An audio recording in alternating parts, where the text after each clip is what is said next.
یہودی جو تھے نا وہ سحری نہیں کرتے تھے، سحری کا نام و نشان نہیں تھا، روزہ رکھتے سحری نہیں کرتے۔ تو نبی پاک صلی اللہ تعالیٰ علیہ وسلم نے فرمایا ہمارے اور یہودیوں کے درمیان فرق ہی سحری کا ہے۔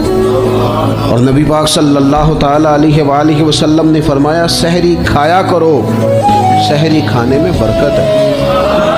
اور اگلی بات سننی ہے آپ نے تو خوش ہو جانا ہے، سحری کو معمولی نہ سمجھے، سحری کرنا عبادت ہے۔ ہاں آپ مت سمجھیں کہ میں روٹی کھا رہا ہوں، یہ تو میرے سامنے دہی رکھا ہوا ہے، یہ تو سالن رکھا ہوا ہے، یہ تو اچار رکھا ہے، تو چپاتیاں رکھی ہیں۔ سحری کھانا عبادت ہے۔ آپ صبح اٹھے، آپ کی تو روٹین ہی اور تھی، تو 7 بجے کھاتے تھے، 9 بجے کھاتے تھے۔ یہ جو آپ صبح کھا رہے ہیں اٹھ کے سحری میں، اپنی مرضی سے تھوڑی کھا رہے ہیں، یہ تو کسی کے کہنے سے کھا رہے ہیں، یہ تو کسی کے بٹھائے بیٹھے ہیں۔ یہ جو سحری کا لنگر ہے یہ رب رسول کی رحمت کے ساتھ عطا ہوتا ہے۔